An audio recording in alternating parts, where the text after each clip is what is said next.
Good morning my dear friends, welcome back to my channel. आज देखिए friends, मेरे garden में कितने अच्छे येलो कलर के हिबिस्कस के फ्लावर्स खिले हैं, बहुत प्यारे प्यारे से। और विंटर सीजन है तो विंटर सीजन में तो हमारे गार्डन में बहुत सारे कलर के हमारे गार्डन में जो है फ्लावर दिखाई देते हैं। और विंटर सीजन में बहुत अच्छे अच्छे फ्लावरिंग प्लांट आते भी हैं और कितने अच्छे लगते भी हैं। तो देखिए गजानिया में बहुत अच्छी फ्लावरिंग हो रही है इस समय। गजानिया के लगभग 10 से 12 प्लांट मैंने अपने गार्डन में ऐड किए थे, तो कुछ कुछ प्लांट में फ्लावरिंग हो रही है। तो बातों ही बातों में मैं फ्लावरिंग ही दिखाते जाऊंगी। और आज का जो मेरा टॉपिक है वो विंटर सीजन का एक बहुत ही खूबसूरत फ्लावरिंग प्लांट के बारे में है। उसकी पूरी केयर बताऊंगी। उससे पहले मैं देखिए अपने गार्डन के कुछ फ्लावर्स दिखाती हूँ। विंटर सीजन के गजानिया का प्लांट है और इसमें देखिए इस तरह के कितने खूबसूरत फ्लावर आए हैं। जैसे जैसे इनमें फ्लावरिंग होते जा रही है मैं वीडियो आप लोग से शेयर करते जाती हूँ। और अभी इस समय थोड़ी ज़्यादा बिजी चलने की वजह से फ्रेंड्स मैं वीडियो अभी कंटिन्यू नहीं दे पा रही हूँ, लेकिन आज से आपको कंटिन्यू वीडियो मिलेगा। और गार्डनिंग से रिलेटेड वीडियो मैं बनाती हूँ, तो आप मेरे चैनल पर जाकर किसी भी प्लांट की कोई भी समस्या हो तो आप मेरे चैनल पर जाकर देख सकते हैं, कोई भी प्लांट की जानकारी लेनी हो तो।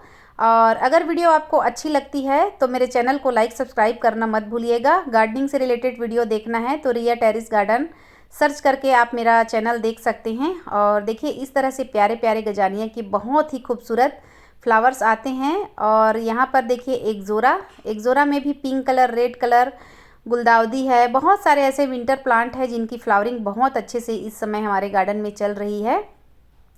तो चलिए मैं बताती हूँ विंटर सीजन का बहुत ही खूबसूरत फ्लावरिंग प्लांट पिटूनिया।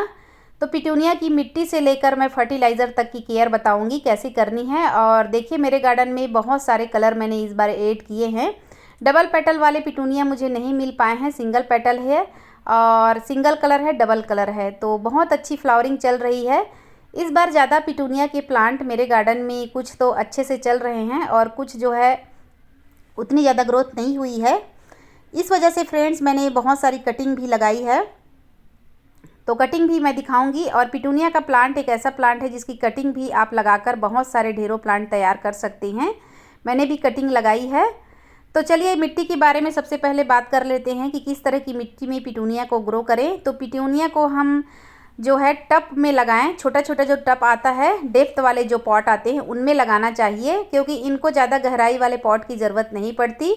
मिट्टी कैसे बनाएं, तो मिट्टी एक भाग मिट्टी ले लीजिए, एक भाग कंपोस्ट, एक भाग राई हस्क और एक भाग सेंड, एक मुट्ठी नीम खली, एक चम्मच फंगीसाइड पाउडर, एक चम्मच एप्सम सॉल्ट, डीएपी के कुछ दाने, ज़्यादा से ज़्यादा 8-10 दाने। अगर छोटा पॉट है तो 3-4 दाने ले लीजिए। तो इस तरह से आप इसकी मिट्टी तैयार कर सकते हैं। यदि आपके पास अगर राइस हस्क नहीं है, धान की भूसी नहीं है, तो आप कोकोपीट का भी इस्तेमाल कर सकते हैं। और यदि हैंगिंग बास्केट में आप पिटूनिया लगाते हैं फ्रेंड्स, तो उसके लिए आपको हल्की मिट्टी ही तैयार करनी पड़ती है। तो इस तरह की मिट्टी आप तैयार कीजिए। इसे दिन भर की फुल सनलाइट में रखना है आपको, बिल्कुल छायादार जगह पे नहीं रखना है। देखिए मैंने तो दिन भर की जो फुल सनलाइट आती है वहीं पर रखा है और इनकी ग्रोथ भी अच्छी हो रही है और फ्लावरिंग भी अच्छी कर रही है। वाटरिंग का आपको विशेष ध्यान देना है, ना तो ज़्यादा ओवर वाटरिंग करनी है और ना ही कम वाटरिंग करनी है। ये वाला जो प्लांट मैं दिखा रही हूँ ये अपने मन से मेरे गार्डन में ही ग्रो हुआ है। पिछले साल के शायद कहीं पर बीज गिर गए होंगे, तो वो अभी निकल कर आया था प्लांट, तो मैंने उसे नया लगा दिया है प्लांट। एक प्लांट मुझे तैयार हो गया मेरे से और उसकी कटिंग ले लेकर मैंने बहुत सारी कटिंग भी लगाई है। तो पिटूनिया को आप एक प्लांट लाकर उसकी कटिंग लगाकर आप ढेरों प्लांट तैयार कर सकते हैं अपने गार्डन में।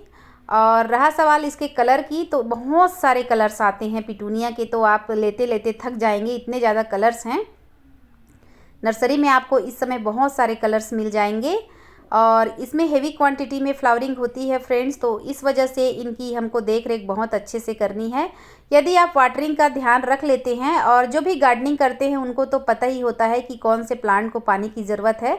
यदि इनमें आप कहीं 2-3 दिन तक पानी नहीं देते हैं तो आपको खुद ब खुद पता चल जाएगा, इनकी पत्तियां बिल्कुल झुक जाती है।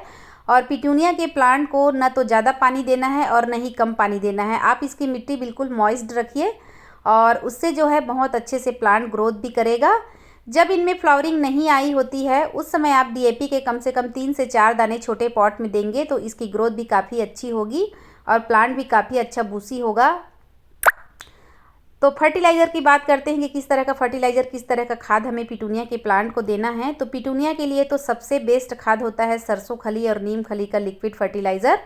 सरसों खली, नीम खली का लिक्विड फर्टिलाइज़र कैसे बनाते हैं ये मैं अपने चैनल पर मैंने इसका स्पेशल वीडियो बनाया है, आप मेरे चैनल पर जाकर देख सकते हैं कि किस तरह का फर्टिलाइज़र दें। तो इसे आप सरसों खली और नीम खली का लिक्विड फर्टिलाइज़र 20 दिनों में एक बार आप अप्लाई कीजिए। और इस तरह से देखिए, इतनी छोटी सी कटिंग भी आप यदि कहीं ग्रो कर देते हैं ना, तो ये एक प्लांट आपका तैयार हो जाएगा। बहुत आसानी से इसकी कटिंग लग जाती है। तो कटिंग से भी आप छोटे छोटे पॉट में आप इस तरह से कटिंग इसकी ग्रो कर सकते हैं और एक प्लांट से ढेरों प्लांट आप तैयार कर सकते हैं।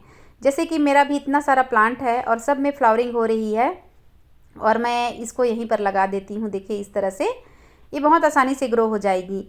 तो इतने सारे मेरे पास कलर हैं और सब फ्लावरिंग पर आ गया है। तो यदि मुझे ज़्यादा देर तक, अगर मुझे ज़्यादा दिनों तक फ्लावरिंग चाहिए तो इससे आप कटिंग लेकर कटिंग से नया प्लांट तैयार कर लीजिए। उसके बाद जब इनमें फ्लावरिंग ख़त्म हो जाएगी तो जो आपका कटिंग से लगा हुआ प्लांट है वो फ्लावरिंग के लिए तैयार हो जाएगा।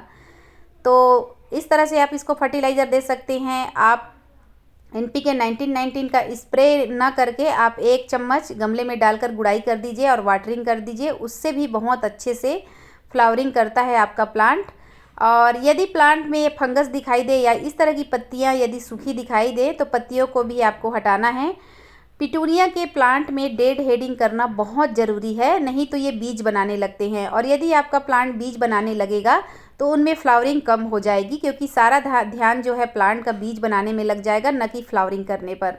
तो आपको करना है फ्रेंड, जब भी फ्लावरिंग होती है और जो फूल जो है सूख जाते हैं खिल के, तो आपको उनको बिल्कुल ब्रांच कम से कम 3 से 4 इंच की ब्रांच तोड़ दीजिए। अच्छा 2-3 पत्तियां लेकर उस फ्लावर को वहां से हटा दीजिए, जिससे कि उनमें और नए ब्रांच आएंगे और नए आपके प्लांट में जो है ज़्यादा से ज़्यादा फ्लावरिंग होगी। तो डेड हेडिंग करना बहुत ज़रूरी है। वैसे तो जब भी हमारा प्लांट फ्लावरिंग करता है, पिटूनिया का जो फ्लावर है वो एक दिन ही रहता है, दूसरे दिन स्पेंड हो जाता है। तो दूसरे दिन ही आपको इनके फ्लावर कट करके हटाने हैं, जिससे कि आपका प्लांट और भी बढ़िया से अच्छे से फ्लावरिंग कर पाए। तो बस यही सब चीज़ें आपको ध्यान देनी है। पिटूनिया बहुत अच्छा प्लांट है और बहुत अच्छे से फ्लावरिंग करता है। मतलब यदि पिटूनिया को हम अपने गार्डन में ऐड करते हैं, चारों तरफ आपको फूल ही फूल दिखाई देंगे। खूबसूरत फूलों वाला प्लांट है पिटूनिया। तो इस प्लांट को आप अपने गार्डन में ज़रूर ऐड कीजिए। और देखिए कितने प्यारे प्यारे खूबसूरत हैं फ्लावर, और इतने प्यारे फ्लावर्स किसको पसंद नहीं है। पिछले साल तो फ्रेंड्स मेरे गार्डन में बहुत सारे प्लांट थे और बहुत अच्छे से क्वांटिटी में फ्लावरिंग कर रहे थे। इस बार मैंने विंटर सीजन के कुछ प्लांट ऐड भी नहीं किए हैं, क्योंकि मेरे घर पर काम भी चल रहा था और मुझे लगा कि मैं शायद ज़्यादा देख रेख नहीं कर पाऊँगी। इस कारण से मैं ज़्यादा प्लांट ऐड नहीं कर पाई हूँ। विंटर सीजन के कुछ ही प्लांट है और अभी फ़िलहाल इनमें बहुत अच्छी फ्लावरिंग चल रही है, आप देख ही रहे हैं। ये रेड और वाइट वाला तो बहुत खूबसूरत लगता है देखने में, जितना शायद कैमरे में अच्छा नहीं लग रहा है, नेचुरल में बहुत खूबसूरत लगता है। तो पिटूनिया को इस तरह से हम इसकी देखभाल कर सकते हैं। ख़ास तौर पर आप जो पत्तियां जो है बिल्कुल मिट्टी के करीब होती है गमले में, यदि जो मिट्टी के नज़दीक है और वो पत्तियां यदि सूखने लगी है तो उन पत्तियों को आप नीचे से कट करके हटाते जाइए, नहीं तो वही फंगस का शिकार होता है और फिर हमारा प्लांट भी पूरा ख़राब हो जाता है। पिछले साल भी मेरे 2 से 3 प्लांट ऐसे ही ख़राब हो गए थे फंगस अटैक की वजह से। तो इस तरह से आप अपने प्लांट की देखभाल कर सकते हैं। यदि पिटूनिया के प्लांट में भी पत्तियां कर्ल होने की समस्या आ रही हो तो आप उसमें फंगीसाइड का स्प्रे कीजिए। तो फिर मिलती हूँ फ्रेंड्स नेक्स्ट वीडियो में नेक्स्ट टॉपिक के साथ। Bye bye.